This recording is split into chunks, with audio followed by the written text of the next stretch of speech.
చూడు ఇక్కడ పెయిన్ ఉందా?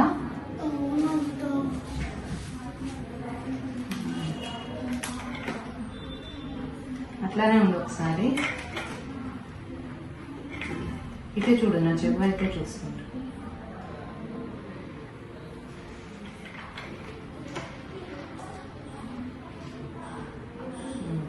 తీసే. సరే, ఎన్ని రోజుల నుంచి ఉందన్న పెయిన్? 2 days నుంచి ఉందా? హాయ్ అండి, తన పేరు బిట్టు అని నా మేనర్ తను. సో ఇవాళ మార్నింగ్ వచ్చాడు హాస్పిటల్కి. ఐ స్వెల్లింగ్ వచ్చిందని వచ్చాడు, స్వెల్లింగ్ విత్ పెయిన్ అని రైట్ ఐలో. సో ఇప్పుడే చూస్తే దాంట్లో మనం హార్డియోలం ఇంటర్నమ్ అని అంటాం. జనరల్ గా లేమన్ లాంగ్వేజ్ లో కంటి రెప్పపై ఒక చిన్న గడ్డలాగా వచ్చింది. సో ఇవాళ మార్నింగ్ నుంచి పెయిన్ అని వచ్చాడు వాడు. వాక్ కూడా ఉంది, చూడండి దగ్గరగా చూడండి ఒకసారి.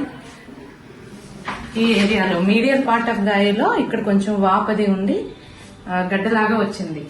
సో దానికి ట్రీట్మెంట్ హార్డియోలం ఇంటర్నమ్ అనేది ఈ మధ్య చాలా ఫ్రీక్వెంట్ గా చూస్తున్నాము.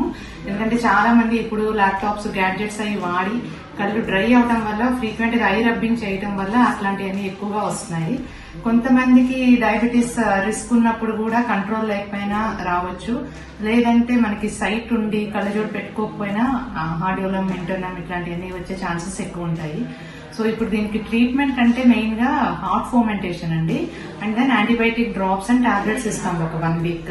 హాట్ ఫోమెంటేషన్ ఎంత బాగా చేస్తే అంత త్వరగా అది తగ్గిపోతుంది. అంటే మనం వేడి నీళ్ళలో ఒక గుడ్డ బిట్టు నీళ్లు మొత్తం పిండేసి గట్టిగా ఒత్తాలి, అర్థమైందా? గట్టిగా ప్రెషర్ ఇస్తే నీకు అది కరిగి లోపల పస్సు ఉంటది.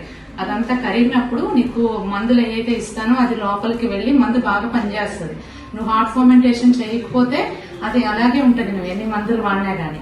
అర్థమైందా? చేస్తావా కరెక్ట్ గా? ఇప్పుడు ఎందుకు వచ్చిందో వింటర్ లో, సమ్మర్ లో రావాల్సింది. ఎందుకు సమ్మర్ లో? సమ్మర్ లో ఎండలకి పోద్దిగా. ఎండకి కరగదల్లా. హాట్ ఫోమెంటేషన్ అంటే ఎండలో కరగబెట్టడం కాదు, వేడి నీళ్ళలో గుడ్డ పెట్టి నువ్వు కంపల్సరీ ప్రెస్ చేయాలి. హాట్ కంప్రెషన్స్ అంటాం, కంప్రెస్ చేయాలి నువ్వు దాన్ని. నీకు ఎండకి కరగదు అది. ఓకేనా?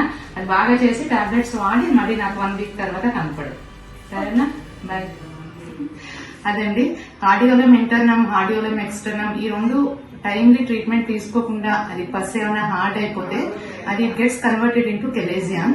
కెలేజియాన్ అయినప్పుడు we do a small procedure అనమాట. ఆ పస్ అనేది డ్రైన్ చేయడానికి we do incision and curettage అనేది ఒక small procedure. So first week లోనే మనం కరెక్ట్ మెడిసిన్స్ వాడి హాట్ ఫోమెంటేషన్ అది ఇస్తే గనక 99% of the times hordeolum gets resolved. Thank you.